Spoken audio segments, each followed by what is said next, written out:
Bem-vindo ao Universo Med, o seu podcast sobre saúde, inovação e conhecimento médico. Aqui você encontra informação de qualidade para aprender, refletir e transformar sua forma de enxergar a medicina. Prepare-se, porque o episódio de hoje já vai começar. Olá! Seja bem-vindo ou bem-vinda. Estamos começando mais um Universo Med. Olá! E olha, a gente sempre gosta de lembrar que este espaço aqui é feito com a participação de quem nos ouve, né? Com certeza. Se você tiver algum material de estudo, de repente uma aula que achou incrível, um artigo, manda a sugestão pra gente, pro Fábio. A ideia é transformar o seu pedido numa análise aprofundada como a de hoje. Isso aí. E o nosso mergulho de hoje, ele é baseado num material excelente, viu? É a aula do professor Cláudio Cirne, lá pro curso de Medicina da Universidade Salgado de Oliveira. Ah, ótimo material. Um abraço pro professor Cirne. Exato, um abraço, professor. O conteúdo é de primeira. E o tema é, fascinante e também desafiador. Bactérias com parede celular atípica. Tema bom. Pois é. A gente vai focar em 3 que causam doenças bem conhecidas, mas que têm umas características biológicas, assim, únicas, né? E que trazem implicações enormes. Sífilis, tuberculose e hanseníase. 3 pesos pesados da infectologia. Totalmente. Então, o plano aqui é o seguinte. Primeiro a gente vai dar uma olhada no mundo das espiroquetas, foco total no Treponema pallidum, o causador da sífilis. Certo. Depois a gente parte para as micobactérias, sabe? Para desvendar os segredos do Mycobacterium tuberculosis, da tuberculose, e do Mycobacterium leprae, da hanseníase. Ótimo roteiro. A nossa missão aqui é pegar os pontos-chave dessa aula. Por que essas bactérias são atípicas e como isso mexe com as doenças, com o diagnóstico, com o tratamento. Preparados? Vamos lá, então. Vamos lá, então. Começando pelas espiroquetas. Elas já chamam a atenção pelo formato, né? Tipo um saca-rolhas microscópico. Exato, aquela forma helicoidal é bem característica. E o movimento também. Ondulante. A aula até cita outros exemplos, tipo leptospira, borrelia, mas o nosso alvo hoje é o Treponema pallidum, especificamente a subespécie pallidum.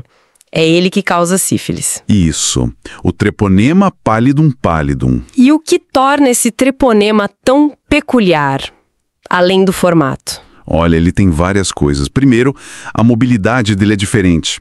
Os flagelos não ficam para fora, ficam no espaço periplasmático, entre as membranas da bactéria. Ah, escondidos. Isso, como se fossem internos. Talvez isso ajude ele a se mover nos tecidos de um jeito furtivo, digamos. Ele também é muito chatinho para nutrição, sabe? É fastidioso. Fastidioso? Quer dizer... exigente? Exatamente. Precisa de condições muito específicas para sobreviver. E é super sensível fora do corpo humano, morre fácil. Além disso, ele gosta de pouco oxigênio, é microaerófilo, gás de laboratório. In vitro, né? Ele simplesmente não cresce. Espera aí, não dá para cultivar em laboratório? Isso deve complicar tudo para o diagnóstico, imagino, né? Nossa, complica demais. Essa incapacidade de cultivo in vitro é fundamental. Quer dizer que não dá para fazer o que a gente faz com muitas bactérias. Pegar uma amostra da lesão, colocar numa placa com meio de cultura e esperar crescer para identificar. Entendi. Fica mais difícil confirmar. Muito. Por isso que o diagnóstico da sífilis depende tanto de métodos indiretos, como a sorologia, que detecta a nossa resposta imune contra a bactéria. Os anticorpos, né? Isso, os anticorpos. Ou então, da visualização direta da bactéria numa amostra fresca, usando uma técnica de microscopia chamada campo escuro. Mas essa técnica é mais complexa, não está disponível em todo lugar. Entendi. E a estrutura dele, a parede celular... também tem coisa diferente aí, certo? Sim, a parede celular é outro ponto bem atípico.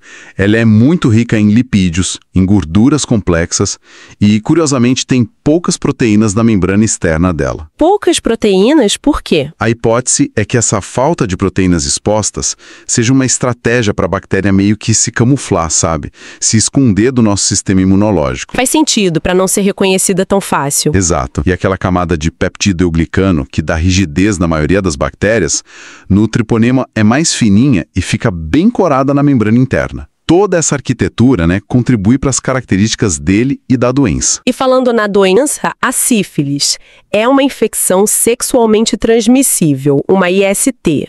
Mas a aula do professor Cirne chama atenção para não confundir com outras ISTs que também causam feridas, né? Correto. Isso é super importante. O diagnóstico diferencial é chave. Tem outras infecções que causam úlceras genitais e podem parecer sífilis no começo. Quais seriam as principais? A aula menciona o cancro mole, que é causado pelo Haemophilus ducreyi, o herpes simples genital, pelos vírus HHV1 ou 2, o linfogranuloma venéreo pela Chlamydia trachomatis e a donovanose pela Klebsiella granulomatis. Nossa, bastante coisa. E como diferenciar? Tem características que ajudam. A lesão clássica da sífilis primária, o cancro duro, costuma ser única, com borda endurecida e, importante, indolor. Já o cancro mole geralmente tem lesões múltiplas e muito dolorosas. O herpes começa com vesículas. Enfim, cada uma tem suas particularidades, mas às vezes a diferenciação só no olho clínico é difícil. Entendi. Tem que investigar direitinho. E como ela se espalha? A gente sabe da via sexual, mas tem outras formas? A principal via é mesmo o contato sexual, direto com as lesões infecciosas, que estão cheias de bactérias, principalmente nas fases iniciais da doença. Ok. Mas a transmissão vertical é um problema gravíssimo de saúde pública. É quando a mãe infectada passa para o feto durante a gravidez ou no momento do parto. Isso causa sífilis congênita. Que pode ter consequências terríveis para o bebê, né? Exato. Pode causar malformações, problemas neurológicos, surdez, cegueira, até a morte. A fonte da aula traz uns números para o Brasil que são, assim, assustadores. Mais de 900 mil novos casos de sífilis por ano e umas 20 mil crianças nascendo com sífilis congênita todo ano. É muita coisa. Nossa, é chocante! Um problema enorme. É, sim. E a aula também menciona que a transfusão de sangue hoje é uma via rara, porque o sangue é testado. E destaca grupos de maior risco, como homens que fazem sexo com homens, HSM, e pessoas que vivem com HIV. Certo. E depois que a pessoa pega a bactéria, como a doença evolui? Tem fases? Tem sim. A sífilis adquirida tem uma evolução meio que clássica dividida em estágios. A gente classifica em sífilis recente, que é no primeiro ano da infecção, e sífilis tardia, após um ano. Recente e tardia. Ok. Dentro da recente tem a fase primária, que é quando aparece o cancro duro no local da infecção, umas 3 semanas depois do contato, mais ou menos. Junto vinham os gânglios inchados perto, a adenopatia satélite. Aquela feridinha indolor que você falou? Isso. Depois vem a fase secundária, que pode surgir semanas ou meses depois. Aí aparecem manifestações na pele, tipo manchas rosadas pelo corpo, a roséola, ou lesões mais elevadas, as sifilides. Essas lesões secundárias são lotadas de bactérias, muito contagiosas. Ah, então a fase secundária é bem infecciosa. Muito. E ainda na sífilis recente pode ter a fase latente precoce, que é quando a pessoa não tem sintoma nenhum, mas os testes de sangue já dão positivo. E a tardia? O que acontece depois de 1 ano? Depois de 1 ano, se não tratou, entra na sífilis tardia. Ela pode continuar latente, ou seja, sem sintomas, mas com testes positivos, latente tardia. Ou pode evoluir para a fase terciária. Que é a mais grave. Sim, é a fase das complicações sérias. Pode afetar o sistema nervoso, neurosífilis, o coração e os grandes vasos, sífilis cardiovascular, ou formar lesões destrutivas em vários órgãos, que a gente chama de gomas. Nessas fases tardias, geralmente já tem poucas bactérias nas lesões. O problema maior é a inflamação crônica e a destruição tecidual. Entendi a progressão. Então, com todas essas fases e a dificuldade de cultivar a bactéria, como é feito o diagnóstico na prática? E o acompanhamento do tratamento? Como a gente falou, a sorologia é a rainha aqui. É o exame de sangue. E tem 2 tipos principais de testes sorológicos. 2 tipos, quais? Os testes não treponêmicos, como o VDRL e o RPR. Esses testes detectam anticorpos que o nosso corpo produz contra lipídios que são liberados das nossas próprias células danificadas pela infecção e que também estão na bactéria. São chamados de reaginas. VDRL, esse é bem famoso. Sim, eles são ótimos para triagem, para ver quem pode ter a doença.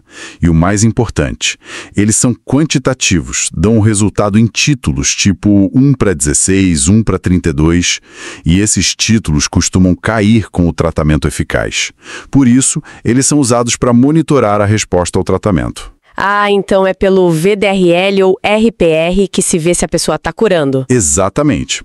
O outro grupo são os testes treponêmicos. Exemplos são o FTA-ABS ou testes mais modernos como os imunoensaios.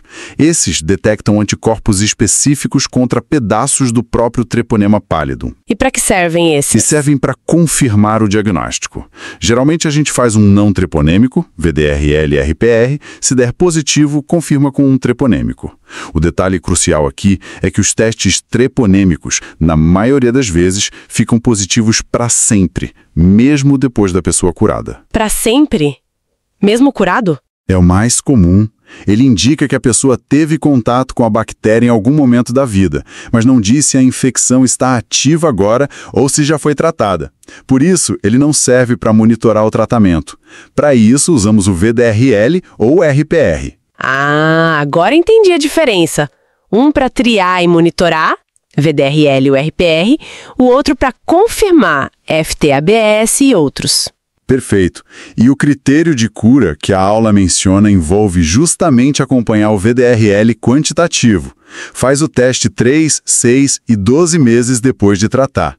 O esperado é que o título caia pelo menos 4 vezes, tipo de 116 para 64, ou que negative em 6 a 12 meses. E se não cair? Ou se subir? Se não cair o suficiente, pode ser falha terapêutica. E se subir 4 vezes ou mais, geralmente indica reinfecção ou, mais raramente, reativação ou falha. Aí tem que investigar e retratar. Em gestantes, esse controle com VDRL é mensal. Nossa, é um acompanhamento bem cuidadoso mesmo. Precisa ser. Entendido. Bom, vamos mudar de turma agora, sair das espiroquetas e entrar nas micobactérias. A aula foca em 2 principais, né? A da tuberculose e a da hanseníase. Isso, gênero Mycobacterium. Começando pela tuberculose, causada pelo famoso Mycobacterium tuberculosis, o MTB. O que torna essa bactéria tão especial, vamos dizer assim, e tão resistente? O MTB é um caso à parte. É um bacilo, precisa de oxigênio para viver, aeróbio estrito, não se mexe, é imóvel e não forma esporos. Ok. Uma característica central dele é ser um parasita intracelular facultativo. Isso quer dizer que ele consegue viver e, pior, se multiplicar dentro dos macrófagos. Dentro da célula de defesa que deveria matá-lo. Exatamente. Ele subverte o sistema. E outra coisa marcante é o crescimento dele. É muito lento. Leva de 15 a 20 horas para uma bactéria se dividir em 2. Horas. Nossa, outras bactérias fazem isso em minutos, né? Sim. E essa lentidão tem uma consequência prática enorme no laboratório. As colônias só ficam visíveis naqueles meios de cultura especiais, tipo Loesten e Jensen, depois de 4 a 6 semanas. Semanas? Caramba, isso atrasa muito o diagnóstico pela cultura. Demais. É um super desafio. E tem aquela história famosa da parede celular dele, né? A gordurosa. Pois é, sempre ouvi falar disso. Por que ela é tão importante? Essa parede celular é a grande armadura do MTB. É o que explica muita coisa sobre ele. Ela é absurdamente rica em lipídios, em gorduras. Cerca de 60% do peso seco da bactéria é lipídio. 60%? É muita gordura. Muita. O componente mais famoso é o tal do ácido micólico, que são lipídios de cadeia muito, muito longa. Eles formam uma camada externa que é quase uma cera. Uma capa de cera. Tipo isso. E Essa parede superlipídica dá uma resistência incrível para a bactéria. Resistência a desinfetantes comuns, a muitos antibióticos e, fundamentalmente, resistência à digestão ácida lá dentro dos macrófagos nos fagolisossomos. Então é por isso que ele sobrevive dentro da célula de defesa, por causa dessa armadura. Em grande parte, sim. E essa mesma parede é que faz ele ter aquela propriedade tintorial que a gente usa para identificar ele ser um bacilo álcool ácido resistente, o BAR. Ah, coloração de Ziehl-Neelsen. Explica isso. A técnica de Ziehl-Neelsen se aproveita dessa parede cerosa. Primeiro, a gente cora o esfregaço, do escarro, por exemplo, com um corante vermelho forte, a fucsina, e aquece um pouco. Depois, tenta descorar tudo com uma solução de álcool misturada com ácido. E aí? As micobactérias, por causa da parede cheia de lipídio, seguram a fucsina vermelha com força. Elas resistem à descoloração pelo álcool ácido. Já as outras bactérias e as nossas células perdem o vermelho e são coradas depois com um corante de fundo, geralmente azul de metileno. Então, se a gente vê uns bacilos vermelhos no meio de um fundo azul no microscópio... É um forte indicativo de que tem micobactéria ali. É a base da baciloscopia, um exame super importante para TB pulmonar. Ah, e um detalhe. Um componente dessa parede, o PPD, que é um derivado proteico purificado, é o que se usa naquele teste de pele para TB, o teste tuberculínico. Que legal essa relação entre a estrutura, a resistência e até o diagnóstico. Fascinante. E como essa bactéria tão bem protegida passa de uma pessoa para outra? A transmissão da tuberculose é principalmente pelo ar. Acontece quando uma pessoa que tem TB pulmonar ou na laringe e que está eliminando bacilos, bacilífera, tosse, fala, canta, espirra. Libera gotículas no ar. Libera microgotículas, na verdade. Aerossóis muito pequenos, com menos de 5 micrômetros, que ficam suspensos no ar por um tempo, como uma poeira invisível. E aí outra pessoa respira esse ar contaminado. E precisa respirar muitos bacilos para pegar. Olha, acredita-se que a dose infectante seja baixa. Inalar talvez uns 10 bacilos já pode ser suficiente para iniciar a infecção numa pessoa que seja suscetível. Só 10? Parece muito fácil de transmitir. A chance de transmissão depende de vários fatores juntos, né? Depende de quantos bacilos a pessoa doente está soltando no ar, se o ambiente é fechado, sem ventilação, com muita gente junta. Tipo em casa ou numa prisão, num ônibus lotado. Exato. E também depende do tempo que a pessoa saudável fica exposta a esse ar e, claro, de como está o sistema imunológico dela. Entendi. E quando alguém não só se infecta, mas desenvolve a doença mesmo, a TB ativa, quais são os sinais clássicos? Os sintomas mais comuns da TB pulmonar ativa, que a aula destaca, são tosse que não passa por mais de 3 semanas. Tosse persistente, né? Isso. No começo pode ser seca, depois pode vir com catarro, às vezes até com um pouco de sangue. Febre baixa, geralmente no fim da tarde. Suor noturno, daqueles de molhar a roupa mesmo. Perda de peso sem explicação, falta de apetite. Cansaço, uma falta de energia. Sintomas bem gerais, mas o conjunto é sugestivo. É sim. E o raio-x do tórax também costuma mostrar alterações típicas, como lesões, às vezes com cavidades, principalmente na parte de cima dos pulmões. Mas nem todo mundo que respira o bacilo fica doente, né? Você falou da resistência. Qual a diferença entre estar só infectado e estar doente com TB? Essa é uma distinção crucial na tuberculose. A grande maioria das pessoas, talvez uns 90%, que inalam o bacilo e se infectam, conseguem controlar a infecção. O sistema imune não elimina totalmente a bactéria, mas consegue murar ela dentro de umas estruturas chamadas granulomas, principalmente nos pulmões. O bacilo fica preso ali. Isso. Fica como se estivesse dormindo, latente. A pessoa tem o que a gente chama de infecção latente por TB ou ILTB. Ela não tem sintoma nenhum, não transmite a bactéria para ninguém e pode viver a vida toda assim. Ah, então a maioria controla. Mas e os outros 10%? Esses 10%, em algum momento da vida, vão desenvolver a TB ativa, a doença mesmo. O sistema imune perde o controle, os bacilos que estavam latentes acordam, começam a se multiplicar e causam a doença. Metade desse risco de adoecer acontece nos primeiros 2 anos depois da infecção. A outra metade pode acontecer muitos anos depois, geralmente se a imunidade da pessoa cair por algum motivo. E o que faz essa imunidade cair e aumentar o risco de adoecer? O fator de risco disparado mais importante para a TB ativa hoje no mundo é a coinfecção pelo HIV. O HIV ataca justamente as células de defesa que controlam o bacilo da TB. Entendi. HIV é o principal, tem outros? Sim. Diabetes descompensado, doença renal crônica, desnutrição grave, alguns tipos de câncer, tratamento com drogas que baixam a imunidade. Tipo corticoides? Corticoides em dose alta e por tempo prolongado, sim. E também aqueles medicamentos mais modernos para doenças autoimunes, os anti-TNF-alfa. E as idades extremas também são um fator. Crianças bem pequenas e idosos têm mais risco de adoecer. Falando em imunidade, como funciona aquele teste de pele, o PPD?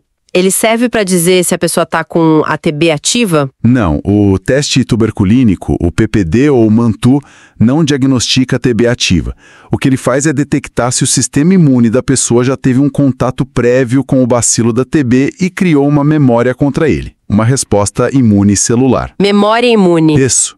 Se a pessoa já foi infectada, tendo LTB ou TB ativa, ou, em alguns casos, se foi vacinada com a BCG, ela pode ter uma reação no local da injeção do PPD.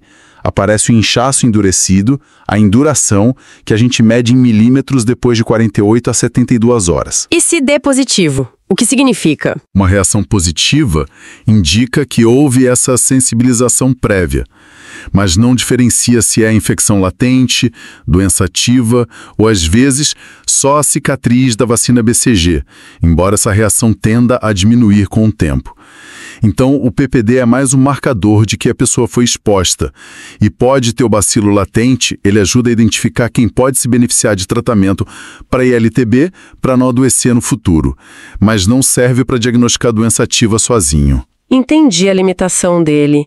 Então, para confirmar doença ativa, especialmente a pulmonar, o negócio é achar o bacilo mesmo, tipo na baciloscopia do escarro que você falou. Exatamente. A baciloscopia do escarro, a pesquisa de Barr, é o método mais rápido, barato e importante para diagnosticar a TB pulmonar bacilífera, que é a forma que mais transmite. A cultura do escarro é ainda mais sensível, pega casos com menos bacilos e permite fazer o teste para ver se a bactéria é resistente aos remédios, mas... Demora semanas, né? Pois é, demora semanas. Além da forma pulmonar, que é a mais comum, uns 85% dos casos, a TB pode dar em quase qualquer lugar do corpo. É a TB extrapulmonar. Nos gânglios, na pleura, nos ossos, nos rins, nas meninges. Ou pode ser disseminada pelo corpo todo, a TB miliar, que é bem grave. O diagnóstico dessas formas pode ser mais difícil, às vezes precisa de biópsia. Complexo mesmo. Ok, vamos agora para outra micobactéria importante que a aula aborda, o Mycobacterium leprae. O que a gente precisa saber sobre ele e a hanseníase? O Mycobacterium leprae é o causador da hanseníase, que antigamente era chamada de lepra, um nome que hoje a gente evita por causa do estigma.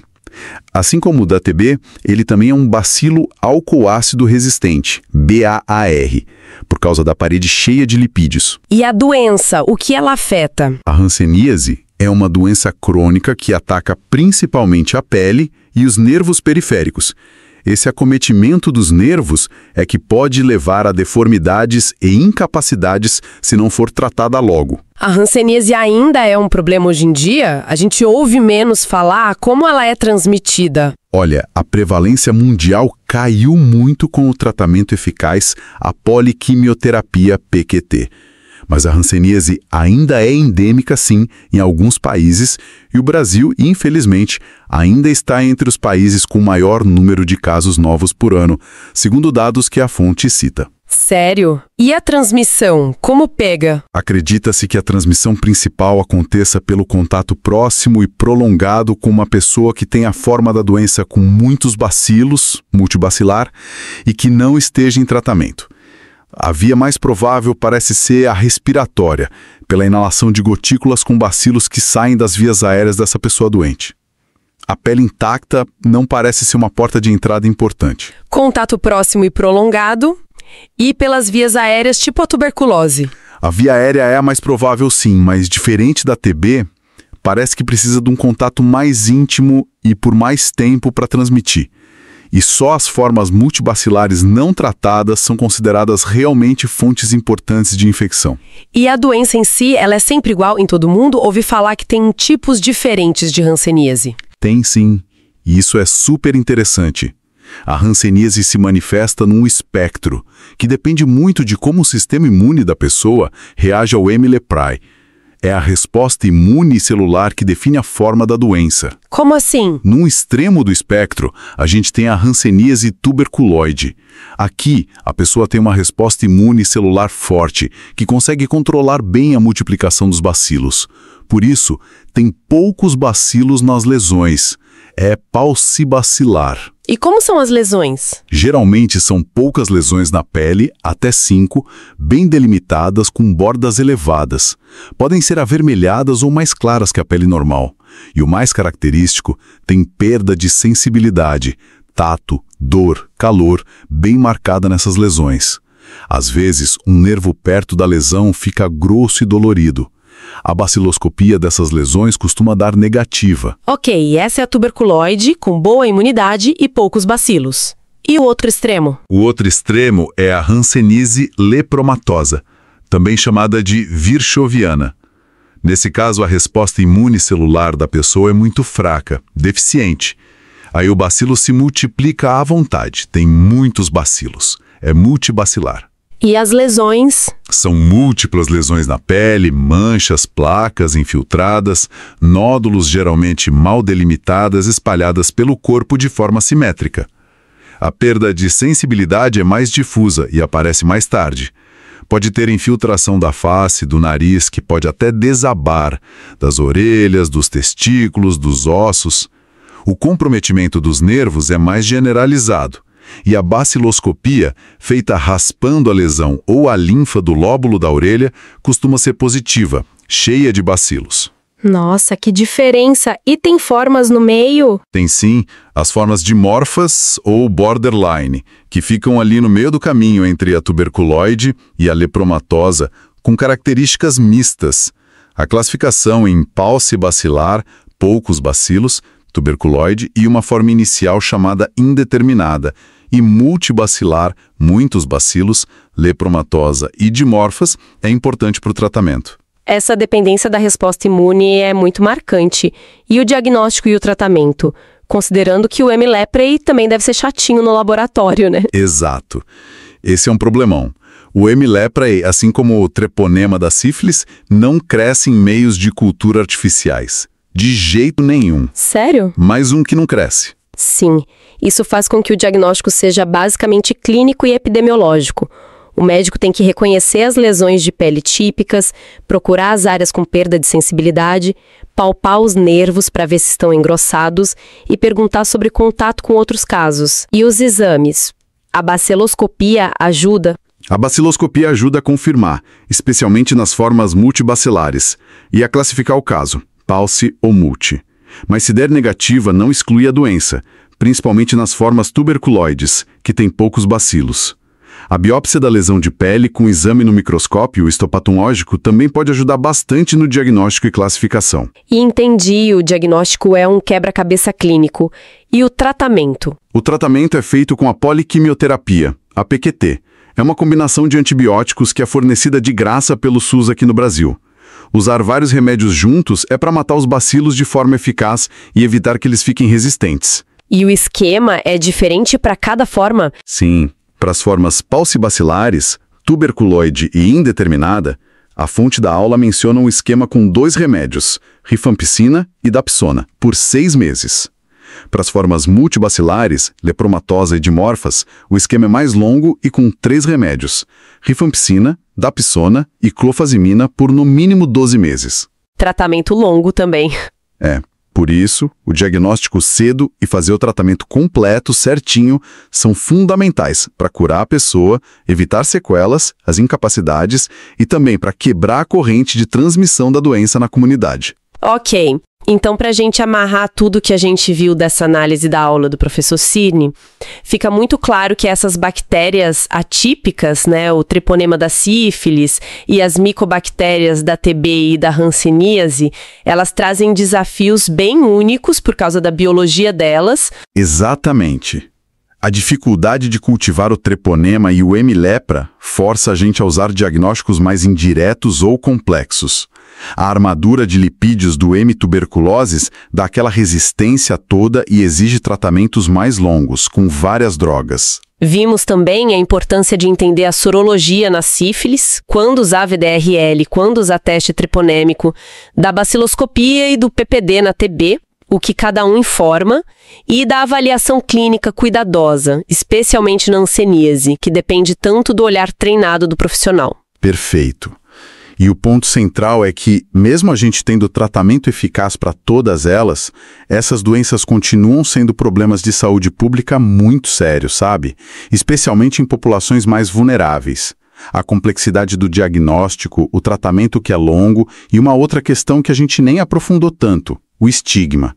Tudo isso contribui para elas continuarem circulando. É verdade. Por isso, a vigilância tem que ser constante, os profissionais de saúde precisam estar preparados para reconhecer e manejar esses casos, e o acesso ao diagnóstico e ao tratamento tem que ser garantido para todo mundo. É essencial. E isso que você falou do estigma puxa um gancho para uma reflexão final, né? A aula foca muito nos aspectos biológicos, clínicos, que são fundamentais. Mas a gente não pode esquecer do peso histórico e social que essas doenças carregam. Com certeza. Sífilis, tuberculose, hanseníase foram doenças associadas por séculos a ideias de pecado, de sujeira, de pobreza, de comportamento desviante, um estigma terrível. Exatamente. Então, fique aqui uma coisa para a gente pensar. Como esse estigma, que infelizmente ainda existe, né? Como ele pode funcionar como uma barreira, dificultando que as pessoas procurem ajuda médica por vergonha, que elas completem o tratamento longo por medo de serem descobertas ou julgadas. Como isso atrapalha o controle dessas doenças, mesmo com toda a ciência que a gente tem hoje. Uma reflexão muito pertinente e necessária. O estigma é, sem dúvida, um componente importante na persistência dessas doenças. Pois é. Fica aí a questão. Bom, muito obrigada por nos acompanhar nesta análise aprofundada do material da aula do professor Cláudio Cirne. Esperamos que tenha sido útil, que tenha esclarecido alguns pontos. Foi um prazer discutir esses temas. E não se esqueça, se tiver sugestões de conteúdo, manda pra gente. A gente se encontra na próxima. Até lá! Até a próxima! Esse foi o Universo Med, seu espaço de saúde e conhecimento médico. Continue acompanhando nossos episódios e compartilhe este conteúdo para levar informação de qualidade cada vez mais longe. Até a próxima!